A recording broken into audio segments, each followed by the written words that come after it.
Hello guys, myself doctor Yash. आज अपन पढ़ेंगे अस्थमा के बारे में। अस्थमा को और क्या बोलते हैं? अस्थमा को और बोलते हैं ब्रोंकियल अस्थमा।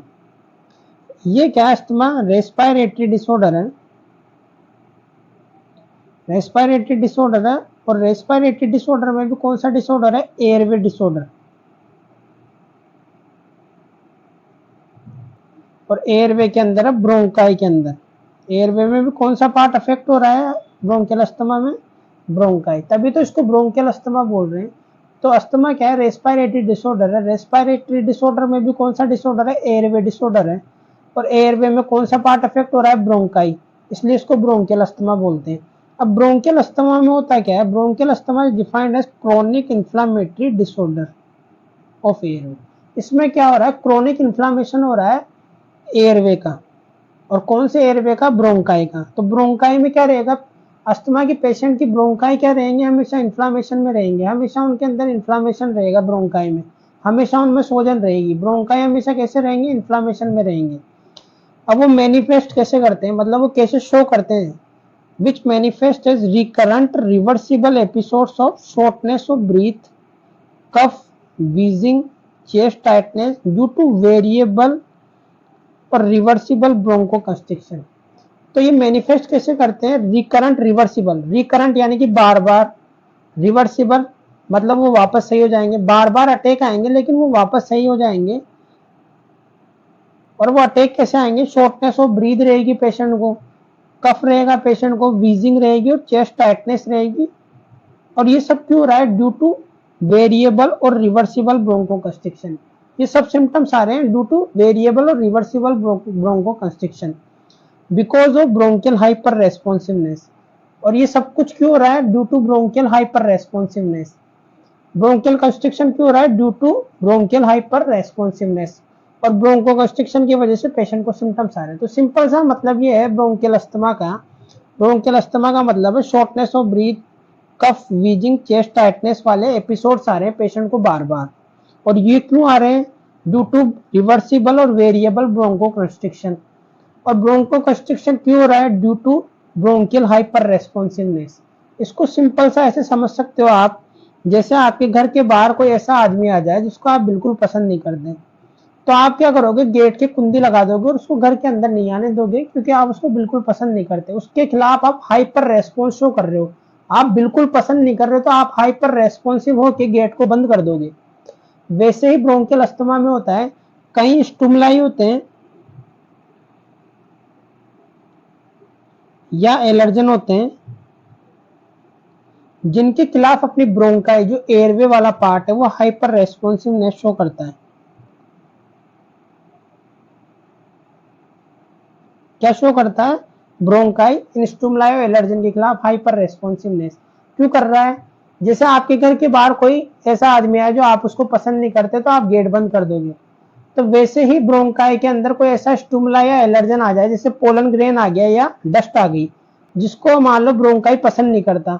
ब्रोंकाई पसंद नहीं करेगा तो उसके खिलाफ हाइपर रेस्पॉन्सिवनेस शो करेगा। तो वो क्या कर देगा? ब्रोंकाई को बंद कर देगा। जैसे आप गेट बंद कर रहे थे, वैसे रेस्पिरेटरी सिस्टम की ब्रोंकाई भी बंद हो जाएगी, ताकि वो एलर्जन रेस्पिरेटरी सिस्टम के अंदर ना जा सके। तो उसको बंद करने के लिए क्या करेगी? बॉडी ब्रोंको कंस्ट्रिक्शन कर देगी। तो वो क्या हो रहा है? ब्रोंको कंस्ट्रिक्शन हो रहा है वहां पे, ये जैसे मैंने बताया था। और ये क्यों हो रहा है? Due to hyper responsiveness. और हाइपर रेस्पॉन्सिवनेस क्यों हो रही है किसी भी स्टिमुलाई या एलर्जन के खिलाफ? क्योंकि वो रेस्पिरेटरी सिस्टम उसको पसंद नहीं कर रहा, या ब्रोंकाई उसको पसंद नहीं कर रही, तो वो बंद कर देगी गेट। और बंद करने का तरीका क्या है? Bronchoconstriction. तो बंद करने का तरीका है ब्रोंको कंस्ट्रिक्शन। तो ये होता है अस्थमा पेशेंट के अंदर कि रेस्पिरेटरी सिस्टम, एलर्जन या पोलन ग्रेन, कुछ भी हो सकता है स्टिमुलाई, उसके खिलाफ हाइपर रेस्पॉन्सिवनेस शो करती है। हाइपर रेस्पॉन्सिवनेस टू स्टिमुलाई, ये लिख देना आगे डेफिनेशन में, टू स्टिमुलाई। उस हाइपर रेस्पॉन्सिवनेस की वजह से क्या होगा? ब्रोंकोकंस्ट्रिक्शन होगा। और उस ब्रोंकोकंस्ट्रिक्शन के कारण क्या होगा? Recurrent reversible attacks of shortness of breath, cough, wheezing, chest tightness, ये सब सिम्टम्स आएंगे पेशेंट को। समझ में आ रहा है? अब एक बार डायग्राम से समझ लेते हैं कि क्या कैसी दिखती है अस्थमाटिक पेशेंट की ब्रोंकाई। अस्थमेटिक पेशेंट की ब्रोंकाई कैसी दिखती है और नॉर्मल पेशेंट की ब्रोंकाई कैसी दिखती है। ये देखो, नॉर्मल पर्सन की ब्रोंकाई है। Bronchi of normal person. अब ये क्या अस्थमेटिक पर्सन की ब्रोंकाई है। इसमें देखो एयरवे में क्या है, काफी पैसेज है, लेकिन इसमें क्या हो गया, इन्फ्लामेशन हो गया किसका, एयरवे का। देखो वाल्व इन्फ्लेम एंड थिकेंड, ये जो मसल लेयर है या सब म्यूकोसा लेयर है ब्रोंकाई की, उसमें क्या हो गया, इन्फ्लामेशन हो गया। ये सब म्यूकोसा और मसल लेयर है, इसके अंदर क्या हो गया, इन्फ्लामेशन हो गया। तो एयरवे कैसा हो गया, नेरो हो गया due to chronic inflammation. Chronic inflammation की वजह से ये नेरो हो गया। इन्फ्लामेशन कहाँ हो रहा है, मसल लेयर और सब म्यूकोसा लेयर के अंदर, तो उसकी वजह से एयरवे नेरो हो गए। अब मान लो कोई ऐसा एलर्जन आया और स्टूमलाई आया जिसको क्या नहीं पसंद कर रही, ब्रोंकाई पसंद नहीं कर रही, ब्रोंकाई या रेस्पिरेटरी सिस्टम उसको पसंद नहीं कर रहा, जैसे वो पोलन ग्रेन या डस्ट हो सकती है, तो उसके खिलाफ क्या करेगी ब्रोंकाई, हाइपर रेस्पॉन्सिवनेस शो करेगी। और हाइपर रेस्पॉन्सिवनेस का मतलब क्या है कि वो ब्रोंको कंस्ट्रिक्शन कर देगी।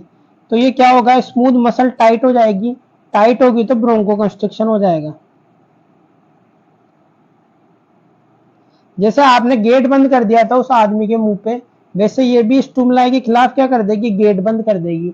तो ये हाइपर रेस्पॉन्सिवनेस ही तो है गेट को बंद करना, और वो कैसे बंद करेगी, ब्रोंको कंस्ट्रिक्शन करके एयरवे। तो एयरवे में क्या होगा, ब्रोंको कंस्ट्रिक्शन। तो ये सब सिम्टम्स आ रहे हैं। पहले तो पेशेंट को क्रोनिक इन्फ्लामेशन है, तो उसकी वजह से नैरो रखा था एयरवे, और ऊपर से क्या हो गया, ब्रोंको कंस्ट्रिक्शन हो गया ड्यू टू हाइपर रेस्पॉन्सिवनेस और ब्रोंकाई टू स्टूमुलाई। स्टूमुलाई के खिलाफ हाइपर रेस्पॉन्सिवनेस शो कर दी, तो और ज्यादा ब्रोंको कंस्ट्रिक्शन हो गया, तो और ज्यादा नैरो हो गए।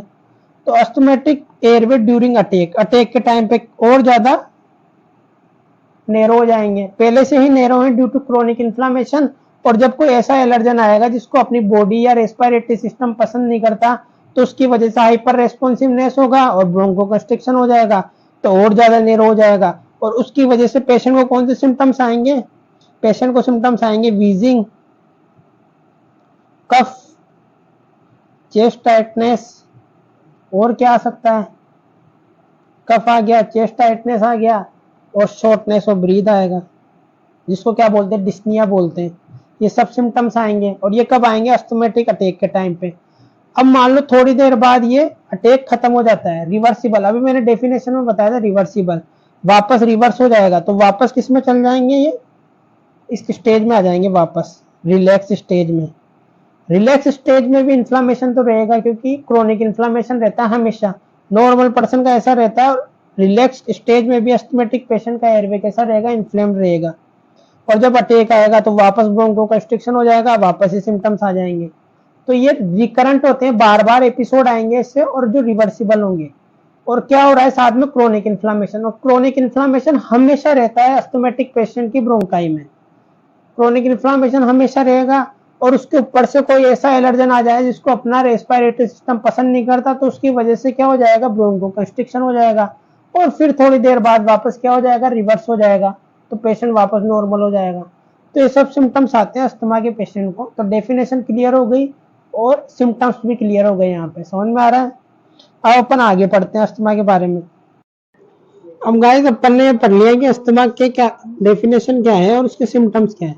सिम्टम्स मैंने बताए थे, शॉर्टनेस ऑफ ब्रीथ हो जाएगी, वीजिंग हो जाएगी, चेस्ट टाइटनेस हो जाएगी, कफिंग हो जाएगा, और difficulty in sleeping. Difficulty in sleeping क्यों हो रही है, क्योंकि इन्फ्लामेशन है किसके अंदर, एयरवे के अंदर।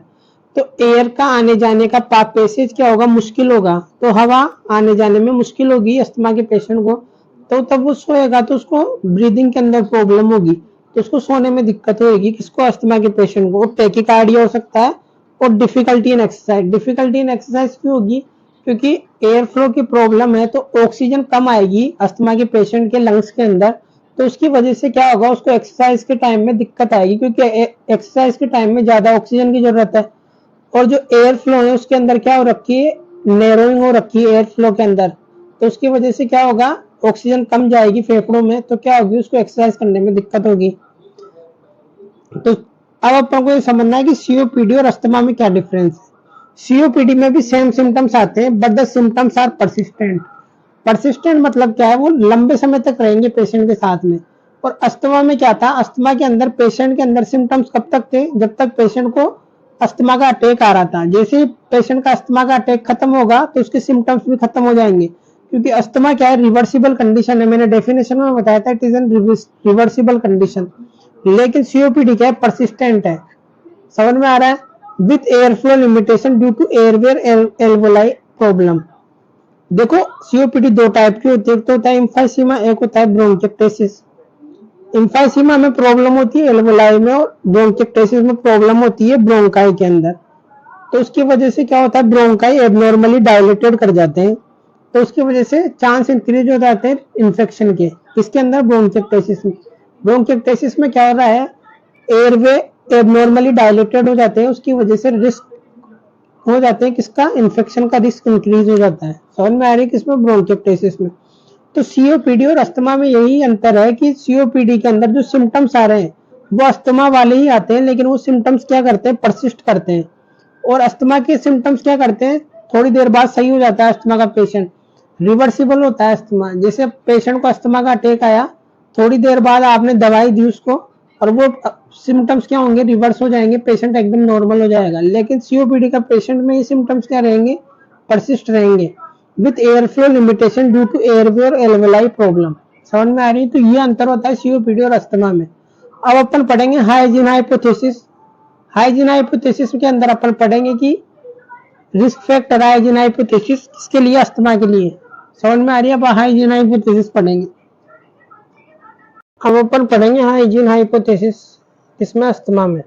हाइजीन हाइपोथेसिस का मतलब क्या है कि अगर चाइल्डहुड में फ्यू एक्सपोजर, अर्ली चाइल्डहुड में अगर फ्यू एक्सपोजर हो कुछ एंटीजन का, तो अपना इम्यून सिस्टम क्या हो जाएगा, एजुकेट हो जाएगा, and thus protecting against the development of allergic disease.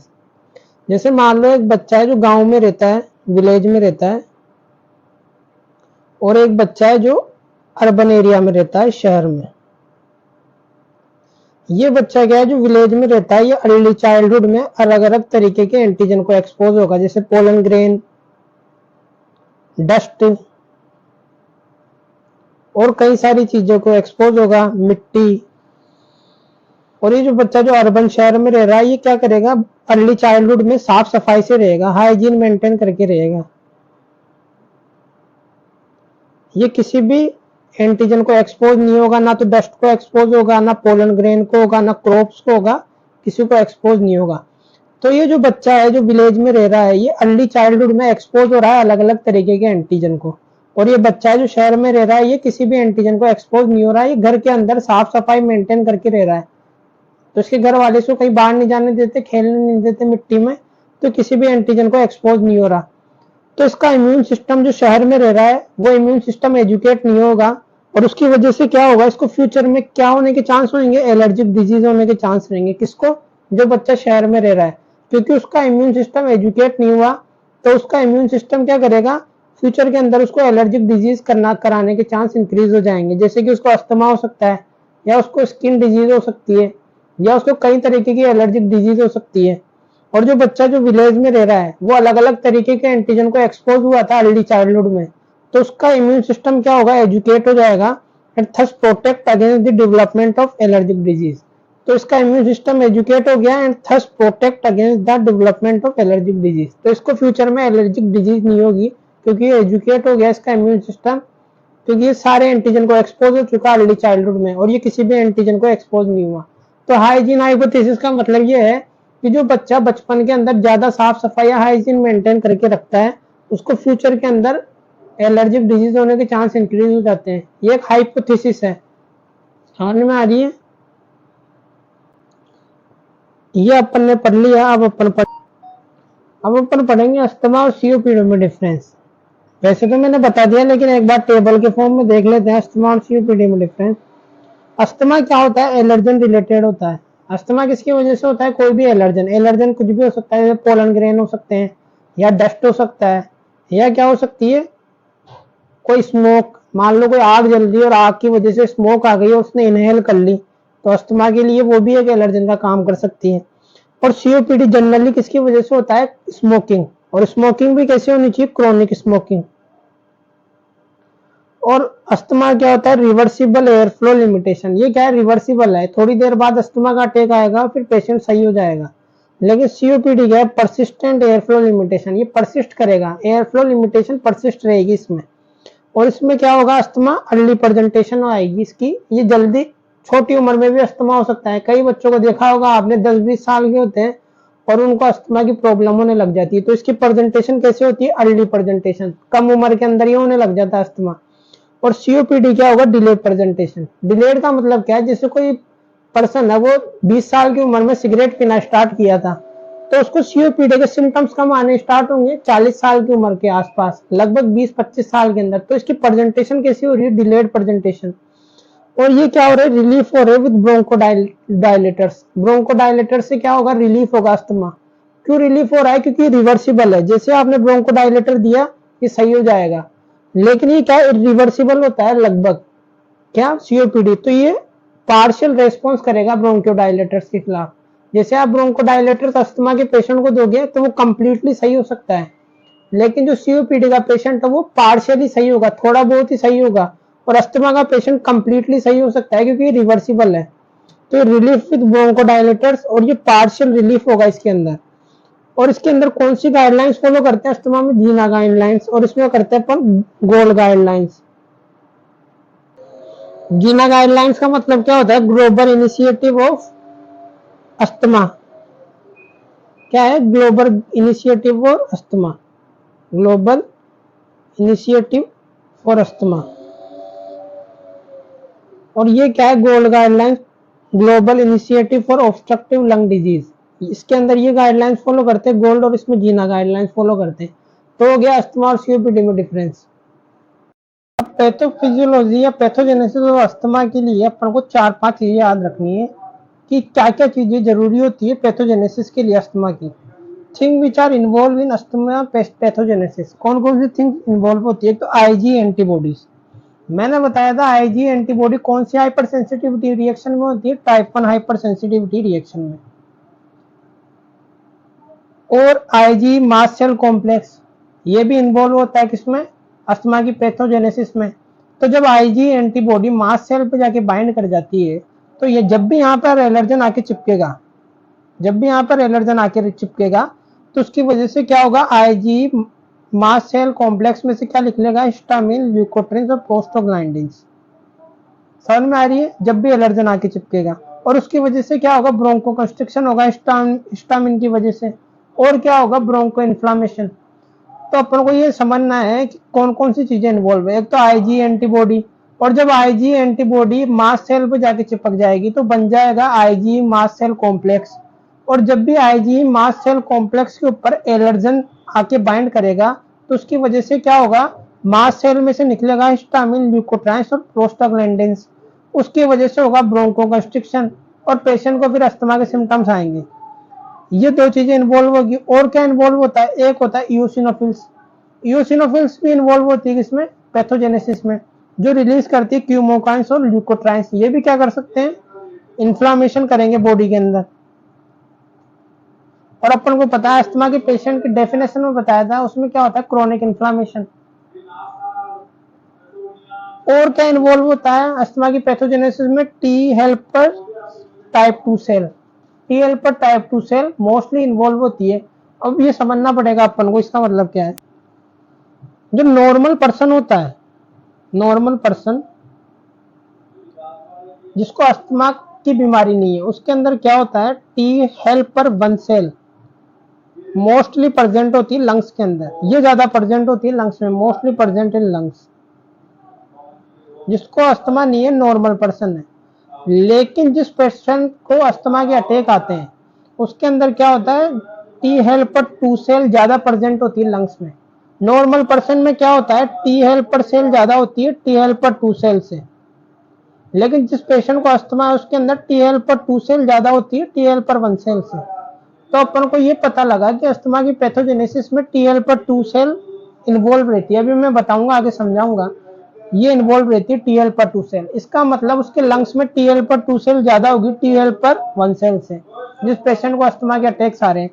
तो ये generally not found in normal lung. जिस पेशेंट के नॉर्मल लंग्स होते हैं, जिसको अस्थमा नहीं है, अस्थमा की बीमारी नहीं है, उसके अंदर ये नहीं होती। But in asthmatic patient lung T helper cell abnormally increase causes humoral antibody mediated inflammation in lung. Humoral का मतलब क्या होता है? एंटीबॉडी। ह्यूमोरल का मतलब होता है antibody mediated inflammation in lungs. तो टीएल पर टू सेल क्या कर रहे हैं? इन्फ्लामेशन कर रहे हैं। कैसे कर रहे हैं? एंटीबॉडी का फॉर्मेशन करके।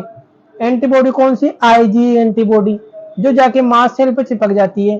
फिर बन जाता है आईजी मास्ट सेल कॉम्प्लेक्स। उस कॉम्प्लेक्स के बनते ही जब उस पे एलर्जन आके चिपकेगा उस कॉम्प्लेक्स पे, आईजी मास्ट सेल कॉम्प्लेक्स पे, तो वो रिलीज करेगा हिस्टामिन और ल्यूकोट्राइन्स और प्रोस्टाग्लैंडिन्स। उसकी वजह से होगा ब्रोंकोकंस्ट्रिक्शन और क्या होगा? इन्फ्लामेशन। उसको अस्थमा के अटैक आ जाएंगे। तो टीएल पर टू सेल कैसे इन्फ्लामेशन कर रही है? एंटीबॉडी फॉर्मेशन करके, जिसको बोलते हैं अपन ह्यूमोरल इन्फ्लामेशन। और ये जिस पेशेंट को अस्थमा होता है उसके लंग्स में ज्यादा प्रेजेंट होती है, और नॉर्मल पर्सन के लंग्स में टीएल पर वन सेल रहती है ज्यादा। समझ में आ गया? और कौन सी सेल इन्वॉल्व हो रही है टीएल पर टू? और एक होती है antigen presenting cell. Antigen presenting cell अपन को पता है डेंड्राइटिक सेल होती है। तो ये सब सेल इन्वॉल्व हो रही है, Ig antibody, Ig mast cell complex, eosinophils, TL per two cells और एंटीजन प्रेजेंटिंग सेल। अब एक बार पैथोफिजियोलॉजी डायग्राम से समझते हैं अपन। अब आप समझ सकते हो, ये ल्यूमन हो गया। किसका ल्यूमन है? ब्रोंकाई का ल्यूमन है। क्योंकि अस्थमा किसकी वजह से होता है? Due to hyper responsiveness of bronchi. तो ब्रोंकाई क्या कर जाती है? ब्रोंकोकंस्ट्रिक्शन कर जाते हैं। तो ब्रोंकाई के अंदर कौन कौन सी लेयर होती है? तो म्यूकस लेयर होती है, एक होती है कोलमनार एपिथेलियम सेल लेयर की लेयर होती है। अब अपन ने क्या किया? एलर्जन यानी कि एलर्जन इनहेल कर लिया, जैसे पोलन ग्रेन हो सकता है या डस्ट हो सकती है। अब जैसे ही अपन ने एलर्जन इनहेल करा, वो एंटीजन प्रेजेंटिंग सेल उसको इनगल्फ कर लेगी, यानी कि खा जाएगी एंटीजन प्रेजेंटिंग सेल, और उसको बाहर निकाल के MSC two class, MSC class 2 molecule होता है, उस पर जाके बाइंड करा देगी। एलर्जन को खा जाएगी, एलर्जन के टुकड़े करके खुद के ऊपर चिपका लेगी। और कहाँ चिपकाएगी? एमएससी क्लास 2 मॉलिक्यूल के ऊपर। तो एंटीजन प्रेजेंटिंग सेल ने एलर्जन को खा लिया और उसको खुद के शरीर के ऊपर चिपका लिया। कहाँ पे? एमएससी क्लास 2 मॉलिक्यूल के ऊपर। अब ये क्यों चिपका रही है? ताकि टीएल पर टू सेल इसको पहचान सके। टीएल पर टू सेल जैसे ही इसको पहचानेगा, ये इसके ऊपर रिसेप्टर होता है, टी सेल रिसेप्टर, जो एमएससी क्लास 2 पे जो एलर्जन प्रेजेंट है उस पर बाइंड करेगा और उसको पहचान लेगा कि ये एलर्जन है, उसको अपनी बॉडी लाइक नहीं कर रही, तो उसके खिलाफ क्या करेगा? वो इन्फ्लामेटरी मीडिएटर्स निकालेगा। एक तो निकालेगा इंटरल्यूकिन 5, जो क्या करेगा? यूसिनोफिल्स। ये क्या है? यूसिनोफिल। यूसिनोफिल को क्या कर देगा? एक्टिवेट कर देगा। यूसिनोफिल एक्टिवेट होगी तो साइटोकाइंस और ल्यूकोट्राइंस निकाल देगी। उसकी वजह से क्या होगा? इन्फ्लामेशन। समझ में आ गई? इंटरल्यूकिन 5 किसको एक्टिवेट कर रहा है? यूसिनोफिल को। और इंटरल्यूकिन 5 को, IL-5 को कौन निकाल रहा है? इंटरल्यूकिन 5 कहां से कौन निकाल रहा है? इंटरल्यूकिन 5 निकाल रहा है टीएल पर टू सेल। जो मैंने बताया था कि जिस पेशेंट को अस्थमा होगा उसके लंग्स में टीएल पर टू सेल का मात्रा ज्यादा होगी, तो TL per to cell interleukin 5 निकालेगी, जो इओसिनोफिल को एक्टिवेट करेगी। ये इओसिनोफिल है, वो निकाल देगी साइटोकाइंस और ल्यूकोट्राइंस, जो क्या करा देगी? ब्रोंको इन्फ्लामेशन और ब्रोंको कंस्ट्रिक्शन कर देगी। और ये क्यों निकल रहे हैं? क्योंकि एलर्जन टी सेल रिसेप्टर पे बाइंड कर गया, जो टीएल पर टू सेल पे। और एलर्जन कहां से आया? एलर्जन अपन ने इनहेल किया था, जिसको एंटीजन प्रेजेंटिंग सेल खा लेगी, खा के खुद के ऊपर चिपका लेगी। कहां पे चिपकाएगी? एमएससी क्लास 2 मॉलिक्यूल पे, खुद के शरीर पे चिपका लेगी एमएससी क्लास 2 मॉलिक्यूल के ऊपर। फिर जिसको टी सेल रिसेप्टर पहचान लेगा, फिर वो इंटरल्यूकिन 5 निकालेगा, उसकी वजह से साइटोकाइंस इओसिनोफिल एक्टिवेट होंगे, इओसिनोफिल साइटोकाइंस और ल्यूकोट्राइंस निकालेंगे। अब अपन पढ़ते हैं टीएल पर टू सेल की। टीएल पर टू सेल और क्या करेगी? ये निकालेगी इंटरल्यूकिन 4 और इंटरल्यूकिन 13, जो प्लाज्मा सेल को एक्टिवेट करेगी। प्लाज्मा सेल बनाएगी आईजी एंटीबॉडी, फिर आईजी एंटीबॉडी मास्ट सेल पे जाके चिपक जाएगी, मैंने बताया था। फिर बन जाएगा Ig mast cell complex.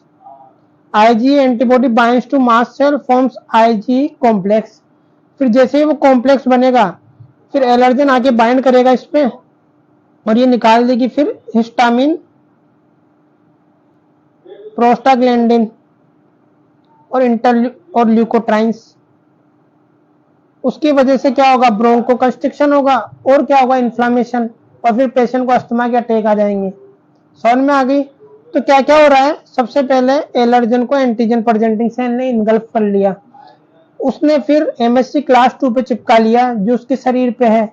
MSc class 2 को टी हेल्पर 2 सेल पहचान लेगी टी सेल रिसेप्टर के थ्रू, वो फिर इंटरल्यूकिन 5 रिलीज करेगी जो इयोसिनोफिल को एक्टिवेट करेगा, और फिर इयोसिनोफिल साइटोकाइंस और ल्यूकोट्राइंस निकालेगी, वो करा देगी ब्रोंकोकंस्ट्रिक्शन और ब्रोंको इन्फ्लामेशन। और फिर टीएल पर 2 सेल इंटरल्यूकिन 4 को भी रिलीज करेगी और इंटरल्यूकिन 13 को, वो प्लाज्मा सेल को एक्टिवेट करेगा। प्लाज्मा सेल एक्टिवेट होगी तो आईजी एंटीबॉडी बनाएगी प्लाज्मा सेल, आईजी एंटीबॉडी मास सेल पे जाके चिपकेगी, वो बन जाएगा आईजी मास सेल कॉम्प्लेक्स। फिर क्या होगा, जब एलर्जन इस पे बाइंड करेगा तो हिस्टामिन, प्रोस्टाग्लैंडिन और ल्यूकोट्राइंस निकलेंगे मास सेल में से, वो करा देंगे ब्रोंकोकंस्ट्रिक्शन और ब्रोंको इन्फ्लामेशन, और पेशेंट को अस्थमा के अटैक आएंगे। समझ में आ गई। ये सब क्यों पढ़ रहे हैं अपन, क्योंकि अपन इनके खिलाफ दवाइयां दे सकते हैं। मान लो अपन एंटीहिस्टामिन ड्रग दे देंगे, एंटीहिस्टामिन ड्रग क्या करेगी, हिस्टामिन मॉलिक्यूल्स पे जाके बाइंड कर जाएगी, तो क्या होगा, पेशेंट को ये सब सिम्टम्स नहीं आएंगे, क्योंकि हिस्टामिन की रिलीज की वजह से ही ब्रोंकोकंस्ट्रिक्शन हो रहा है। या अपन इंटरल्यूकिन के खिलाफ एंटीबॉडी दे सकते हैं, इंटरल्यूकिन 5 के खिलाफ, इंटरल्यूकिन 4 के खिलाफ, या क्या कर सकते हैं अपन, इंटरल्यूकिन 13 के खिलाफ दे सकते हैं, या ल्यूकोट्राइन के खिलाफ दे सकते हैं। ल्यूकोट्राइन के खिलाफ कौन सी दवाएं देते हैं, मोन्टेल्यूकास पढ़ी होगी आपने। मोन्टेल्यूकास क्या करती है, ल्यूकोट्राइंस को इनिबिट करती है। तो इस सब को पढ़ने का यही तरीका है कि इसकी वजह से अपन अलग अलग दवाइयां दे सकते हैं और अलग अलग चीजों को इनिबिट कर देंगे तो अस्थमा के सिम्टम्स पेशेंट को नहीं आएंगे। समझ में आ गया। सब पढ़ने का सिग्निफिकेंस अपन को पता लगी कि पैथोफिजियोलॉजी कि अपन मोन्टेल्यूकास दे सकते हैं ल्यूकोट्राइंस को इनिबिट करने के लिए। और कौन कौन से ड्रग्स दे सकते हैं अपन, जैसे इंटरल्यूकिन 5 इनिबिटर। अब अपन को पता है इंटरल्यूकिन 5 क्या कर रहा है, इयोसिनोफिल को एक्टिवेट कर रहा है, और इयोसिनोफिल क्या करती है, ल्यूकोट्राइंस रिलीज करती है, जिससे क्या होता है, इन्फ्लामेशन होता है और ब्रोंकोकंस्ट्रिक्शन होता है। अगर अपन इंटरल्यूकिन 5 इनिबिटर दे देंगे तो इयोसिनोफिल एक्टिवेट नहीं होगी, तो ये ड्रग्स होगी मेपेलिजुमैब, रेस्टिजुमैब। एक होता है इंटरल्यूकिन 5 रिसेप्टर एंटागोनिस्ट, यानी कि इंटरल्यूकिन जिस इयोसिनोफिल के रिसेप्टर पे जाके बाइंड करेगा, इंटरल्यूकिन 5 जहाँ पे, उस रिसेप्टर को अपन इनिबिट कर दें, एंटागोनिस्ट दे दें, बर्नेलिजुमैब, तो डिक्रीज हो जाएगा।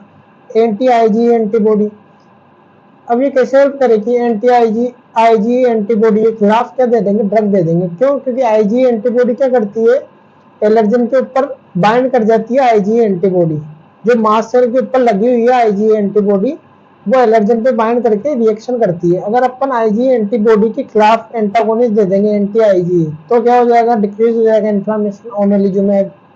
एक हो जाएगा एंटी इंटरल्यूकिन 4, वो हो गया डुपेलिमुमैब। तो ये सब ड्रग्स देते हैं अपन किसमें, अस्थमा के अंदर। अब हम देखेंगे टाइप ऑफ अस्थमा, एक्सटेंसिव और इंटेंसिव अस्थमा, और फिर ये लेक्चर यहीं खत्म हो जाएगा। उसके बाद अपन अगले लेक्चर में पढ़ेंगे डायग्नोसिस और ट्रीटमेंट ऑफ अस्थमा। समझ में आ गई।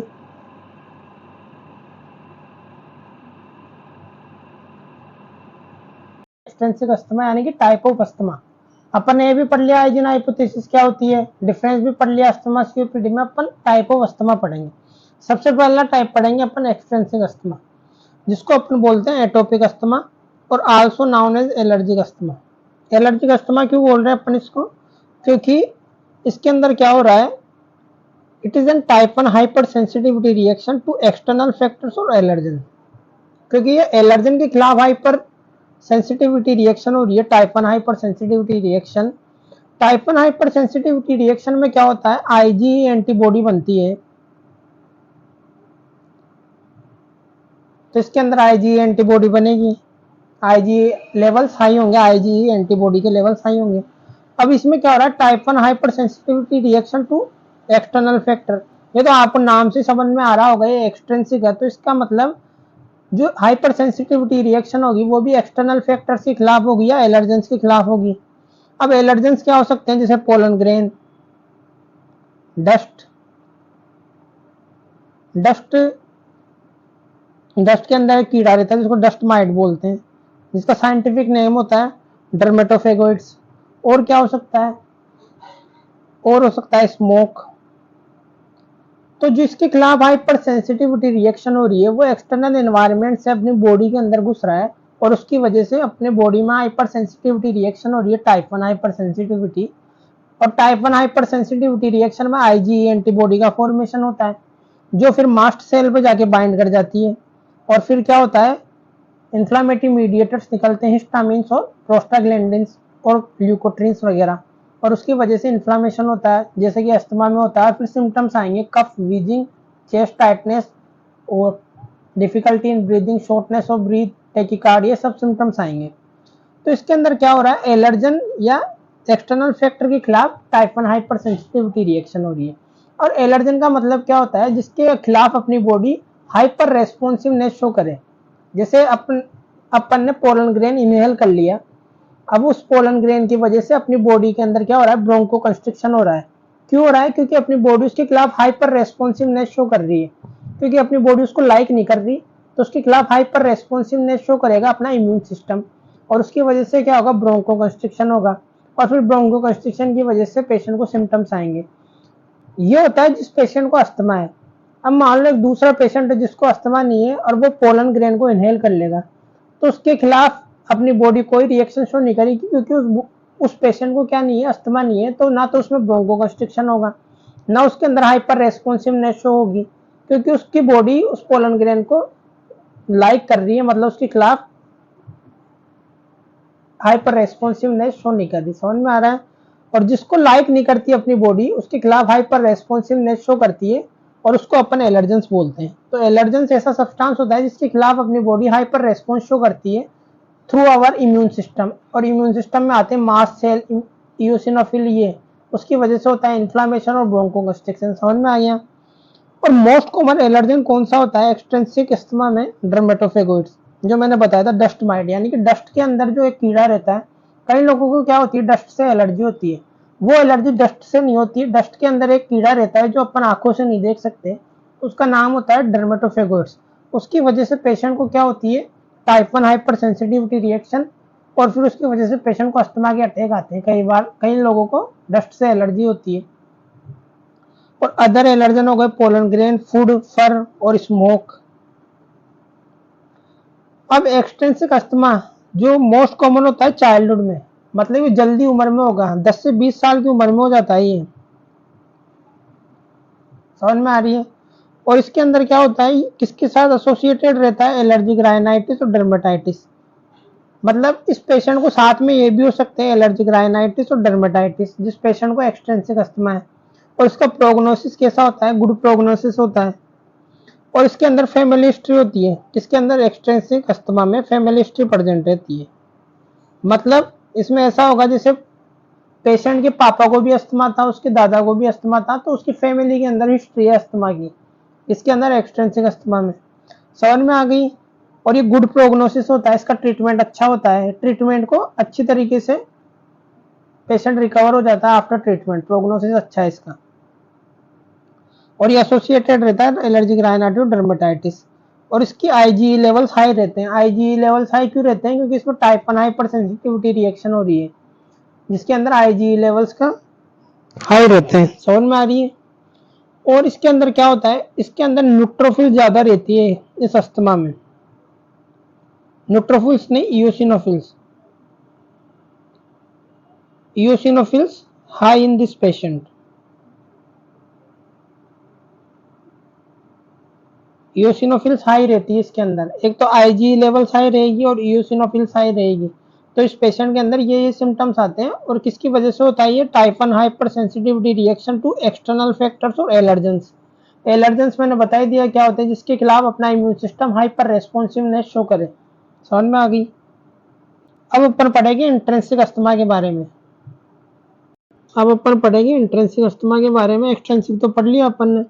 अब ये क्या होता है, नॉन एटोपिक, वो था atopic type. Here asthma is not caused by allergen. उधर क्या हो रहा था, एलर्जन की वजह से हो रहा था, इधर एलर्जन की वजह से नहीं होता।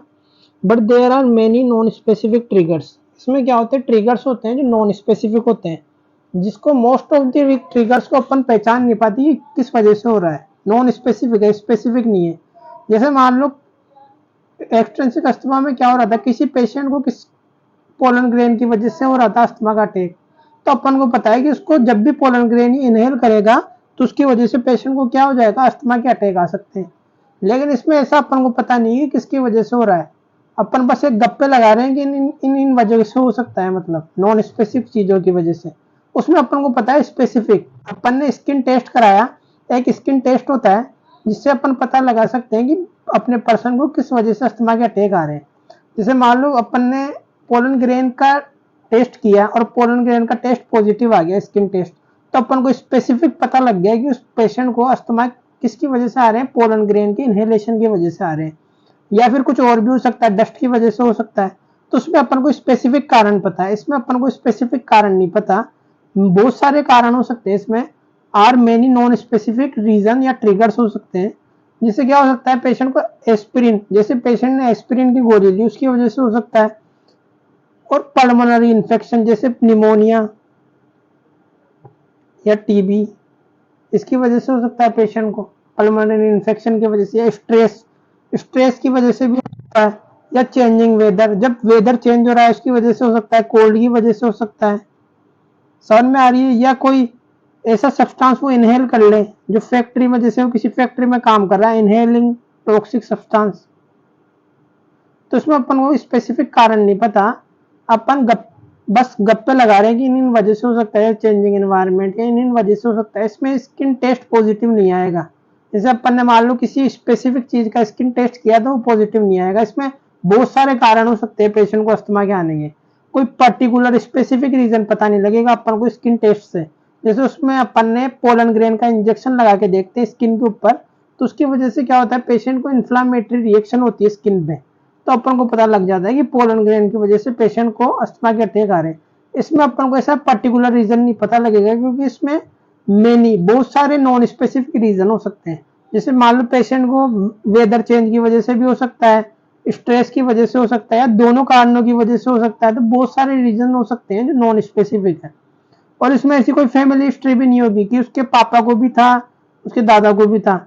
और ये क्या होता है, अडल्ट में होता है, वो किसमें हो रहा था, चाइल्ड्स में मोर कॉमन हो रहा था। इसमें आईजी लेवल्स नॉर्मल होंगे, क्योंकि इसमें टाइप 1 हाइपर सेंसिटिविटी रिएक्शन नहीं हो रही। टाइप 1 हाइपर सेंसिटिविटी रिएक्शन में आईजी लेवल्स हाई रहते हैं, तो इसमें नॉर्मल रहेंगे। उसमें क्या आई थी, यूसिनोफिल आई थी, इसके अंदर न्यूट्रोफिल्स हाई रहेगी, न्यूट्रोफिल्स हाई, तो इसको न्यूट्रोफिलिक अस्थमा भी बोलते हैं और इसको यूसिनोफिलिक अस्थमा बोलते हैं। Intrinsic asthma is neutrophilic asthma, extrinsic asthma is eosinophilic asthma, ये मैंने बता दिया। इसमें फैमिली हिस्ट्री होती है, और इसमें क्या होता है, प्रोग्नोसिस बेड होता है इसका। समझ में आ रहा है? अब थोड़ा और पढ़ते हैं इसके बारे में।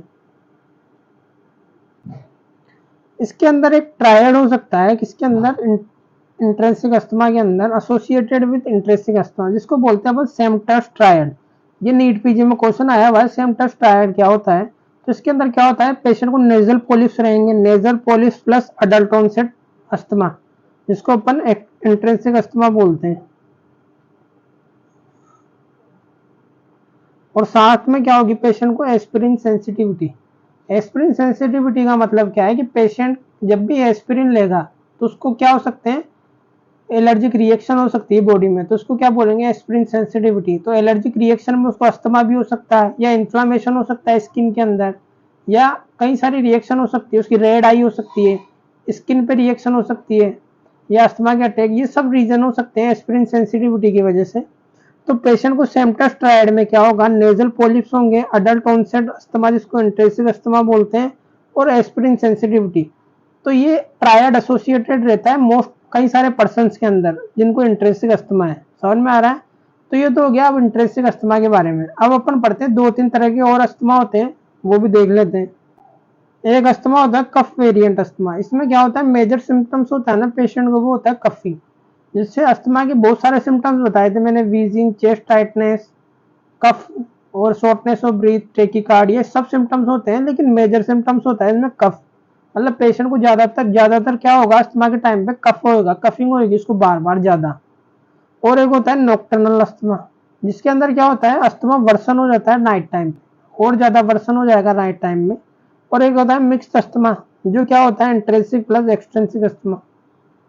एक होता है ऑक्यूपेशनल अस्थमा, वो आप ऐसे ही याद कर सकते हो। उसका मतलब क्या होता है, मान लो पर्सन किसी ऐसे ऑक्यूपेशन में काम कर रहा है जिसकी वजह से उसको अस्थमा के अटैक आते हैं। जैसे वो स्मोक फैक्ट्री में काम करता है जहाँ पे क्या बनते हैं, क्रैकर्स बनते हैं, यानी कि फटाके बनते हैं, तो वो उसकी वजह से स्मोक इनहेल करेगा तो उसकी वजह से क्या होगा, पेशेंट को ऑक्यूपेशनल अस्थमा हो सकता है। तो वो ऑक्यूपेशन से रिलेटेड अस्थमा है, एक वो अस्थमा हो सकता है। तो ये 5-6 टाइप होते हैं अस्थमा के। जो मोस्ट इंपॉर्टेंट है वो एक्सटेंसिव और इंट्रिंसिक अस्थमा। एक्सटेंसिक होता है जो एलर्जन के खिलाफ हाइपर रेस्पॉन्सिवनेस शो करे, और इंट्रिंसिक में अपन को, इंट्रिंसिक अस्थमा में स्पेसिफिक रीजन नहीं पता।